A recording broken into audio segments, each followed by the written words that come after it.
आपसे बात करना चाहूंगी और उनसे यही सवाल करना चाहूंगी कि उपलब्धियां तो सरकार गिनवा रही है, लेकिन पिछले 1 साल की नहीं, पूरे 6 साल की उपलब्धियां जो है बीजेपी इस वक्त गिनवा रही है। क्या पिछले 1 साल में अब लगता है कि सरकार ने उतना कुछ हासिल नहीं किया है, जितनी ज्यादा चुनौतियां बढ़ गई हैं, और शायद यही वजह है कि पूरे 6 साल को लेकर के मोदी सरकार जो है इस बार जनता के बीच उतरी है? कायनात जी, सही बात तो ये है कि कोरोना जैसी महामारी फैलने के बाद जिस मजबूती के साथ इस सरकार ने खड़े होकर के और सबको साथ लेकर के जनता को विश्वास में लेकर के जो लड़ाई लड़ रही है, ये विश्व में इसको काबिले तारीफ माना जा रहा है। अगर हम चिकित्सा के क्षेत्र में देखा जाए तो हम 117वीं रैंक पर हैं। अमेरिका पहली या दूसरी रैंक पर है। आज अमेरिका की हालत क्या है और भारत की हालत क्या है देखा जाए तो निश्चित तौर पर जमीन आसमान का अंतर है। ये दुर्भाग्यपूर्ण है कि यहाँ पर स्थिति कोरोना के मरीजों की अनिल संख्या जी, आप बढ़ रही है। कंपैरिजन किस बात को लेकर कर रहे हैं कि वहां पर मरीजों का आंकड़ा ज्यादा है, या फिर इस बात को लेकर कि इतनी बड़ी जनसंख्या होने के बावजूद भी हम जो है मरीजों की संख्या के मामले में बहुत पीछे हैं? कई इसके दूसरे कारण हो सकते हैं यहाँ पर संख्या कम होने के। कायनात जी, मैं वही कह रहा हूँ कि इस सब के बावजूद भी, कम संसाधनों के होते हुए भी, माननीय प्रधानमंत्री जी ने जिस तरीके से सारे हिंदुस्तानियों का हौसला बढ़ाते हुए सबको साथ लेकर के आगे बढ़े हैं, ये बहुत बड़ी काबिले तारीफ है। और ऐसी विकट परिस्थिति में भी देश हमारे साथ खड़ा है, देश प्रधानमंत्री के साथ खड़ा है, प्रधानमंत्री देश के साथ खड़े हुए हैं और पूरी तरीके से इसको कब्जे में करने के लिए, काबू में करने के लिए लगे हुए हैं। ये बहुत बड़ी बात है। और दूसरी बात है, इस सब परिस्थिति के अंदर भी चाहे चीन आंख दिखाए, उसकी आंख में आंख डाल करके बात कर रहे हैं, चाहे पाकिस्तान उसकी आंख में आंख डाल करके बात कर रहे हैं। किसी भी क्षेत्र के अंदर पीछे रहने का मतलब नहीं है और देश पूरी तरीके से आगे बढ़े। और जो अभी आप रोजगार की बात दे रहे थे, तो माननीय प्रधानमंत्री जी ने लोकल और वोकल को करके स्वदेशी अपनाने का जो आह्वान किया है कि छोटे छोटे उद्योग धंधे, छोटे छोटे व्यापारी, दुकानदार, ये सब लोग काम करें, हम स्वदेशी अपनाएं और सब लोगों को रोजगार मिले। आज की परिस्थिति में लोकल को अपना करके, स्वदेशी को अपना करके हम देश को आगे बढ़ाएं और हम बेरोजगारी की समस्या खत्म करें। उन्होंने खुद बेरोजगारी को ध्यान में रखते अनिल जी, एक तरफ तो आप स्वदेशी को अपनाने की बात कर रहे हैं, स्वदेशी को बढ़ावा देने की बात कर रहे हैं, दूसरी तरफ सरकार इस बात की भी राह ताक रही है कि जो कंपनियां चाइना से अपना कारोबार समेटती हैं, उन्हें भारत लेकर आया जाए और फिर उनके थ्रू जो है, उनके जरिए भारत की अर्थव्यवस्था को जो है नई जान दी जाए, उसमें जान फूंकी जाए। तो स्वदेशी फिर कैसे पड़ेगा अगर हम बाहरी कंपनियों को ही अपने यहाँ इस तरीके से आने का बुलावा दे रहे हैं, उनके लिए कितनी तरह की चीजें जो है उसमें ढील देते हुए जा रहे हैं, उन्हें आकर्षित करने के लिए क्या कुछ नहीं कर रहे हैं और राह देख रहे हैं कि कब वो कंपनियां आए, यहाँ पर प्लांट लगाएं। और दूसरी तरफ हम ये भी बात कर रहे हैं कि हम आत्मनिर्भर बने, स्वदेशी को बढ़ावा दें। तो ऐसे में दोनों बातें अपने आप में कैसे पॉसिबल हो सकती है? कायनात जी, अगर विदेशी कंपनियां आएंगी, हिंदुस्तान में निर्माण होगा, मेड इन इंडिया उसका वो होगा। मेड इन इंडिया के होने वाले यहाँ पर रोजगार मिलेगा लोगों को जब रोजगार के अवसर मिलेंगे तो बेरोजगारी खत्म होगी। मेरा कहने का मतलब ये है कि देश के अंदर निर्माण हो, देश के में अर्थव्यवस्था सुधरे, देश में रोजगार मिले, देश में रोजगार बढ़े, इन सब पर ध्यान करने में काम कर रहे हैं। और ये तो मानो सपोज करो चीन से होकर के कंपनी, अगर हिंदुस्तान में कंपनी आती है। चलिए अनिल जी, ये तो भविष्य की बातें हैं और इस सब को लेकर के जो है मंथन भी होता है, चर्चा भी होती है और कयास कई तरह के लगाए जाते हैं।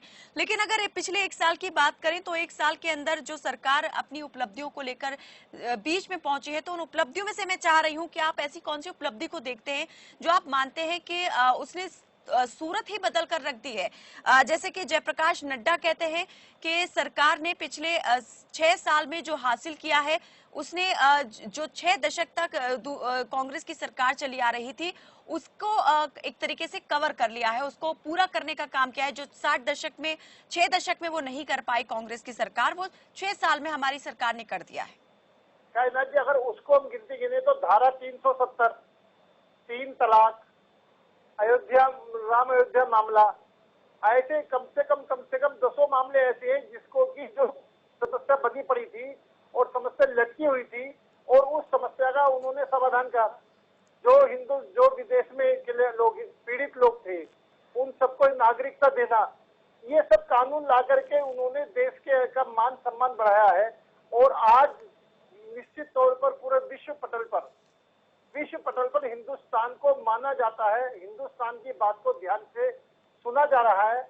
और आपने ये भी देखा होगा कि इस परिस्थिति के बावजूद भी जो लद्दाख के अंदर चीन कर रहा है, चीन उसके बाद में समझौते पर टेबल पर आने को तैयार है। चीन ये बात कहने को तैयार है कि हम आपस में बैठ के समस्या सुलझा लेंगे। आप ये पूरे विश्व पटल में देखो कि चाहे किसी भी क्षेत्र में मामला हो, हिंदुस्तान कहीं भी पीछे नहीं है और हर जगह मजबूती के साथ उभर कर सामने आ रहा है। और ये सब कुशल नेतृत्व का परिणाम है। ये सब हमारे प्रधानमंत्री जी ने के कुशल नेतृत्व में ये सब हो रहा है और निश्चित तौर पर देश सुरक्षित हाथों में है और देश आगे बढ़ रहा है।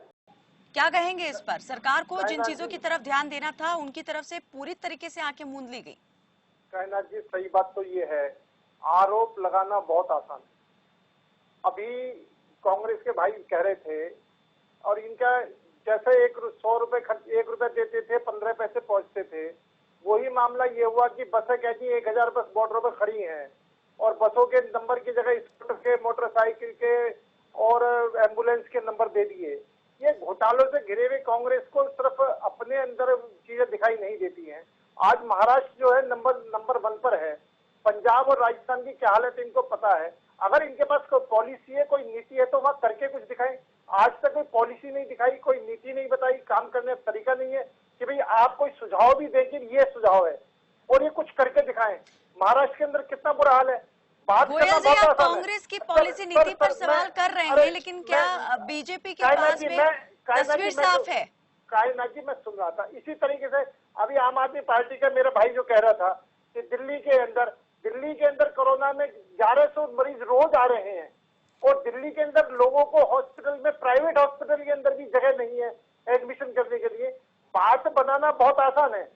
और जिस तरीके से भाई नेपाल की बात कर रहा है, चीन के बॉर्डर तक सड़क बनाने की हिम्मत करी है तो इस देश के प्रधानमंत्री ने करी है। सीमा जी कुछ कहना चाह रहे हैं, जल्दी से सीमा जी। अब मेरी पूरी बात होने दो कायनाथ जी। अनिल जी बीच में बिल्कुल आपकी बात में जरूर लूंगी, लेकिन थोड़ा अभी क्योंकि बहुत देर से वो जुड़ी है हमारे साथ में, उनकी भी बात हमें लेनी है जी। मैं एक बात सुन लो, आप मुझे एक बताएं कि ये ड्रामा करते हैं, राजस्थान से बस बनाकर यूपी के बॉर्डर पर खड़ी करते हैं। कोटा में से जो लोगों को बुलाया, बच्चों को, पढ़ने वाले बच्चों को, उनका 60,000 रुपए पर बस किराया। गोयल जी, मैं यहाँ राजनीति की बात कर ही नहीं रही हूँ, कौन क्या कर रहा है, क्यों कर रहा है, किस तरीके के आरोप प्रत्यारोप लग रहे हैं। मैं सिर्फ सरकार के कामकाज की बात कर रही हूँ। सरकार कैसे कामकाज कर रही है और आगे उसको क्या करने वाली है, कैसे आगे बढ़ रही है, इसका रोड मैप क्या तैयार है? सीमा जी। मैं अनिल जी से पूछना चाहती हूँ, जो बार बार बोल रहे हैं कि कांग्रेस ने ये नहीं किया, कांग्रेस को अपने टाइम को देखना चाहिए। भाई इस देश की जनता कांग्रेस से परेशान थी, इसलिए तो आपको सत्ता में बिठाया, दूसरी बार प्रचंड बहुमत दिया था बीजेपी को। तो फिर उसके बाद आप ये कांग्रेस ने नहीं किया, जो कांग्रेस ने नहीं किया उसको वो भुगत रही है 10 साल। आप दूसरी बार में भी सत्ता से बाहर है। कांग्रेस पर आरोप जब लगाया है, जब कांग्रेस बीजेपी पर आरोप लगा रही है, मैं ठीक है, लेकिन आप आर्य जी तो मुझे जवाब आर्य जी, क्योंकि सोल्यूशन प्रोवाइड करना आपकी जिम्मेदारी है। आरोप लगाया है कि वो झूठ का पुलिंदा करके जनता को गुमराह करने की कोशिश करते हैं। हमें 1 मिनट दीजिए। आर्य जी जी, जी, और एक बात और बताएं। चलिए गोयल जी, शराब खोलना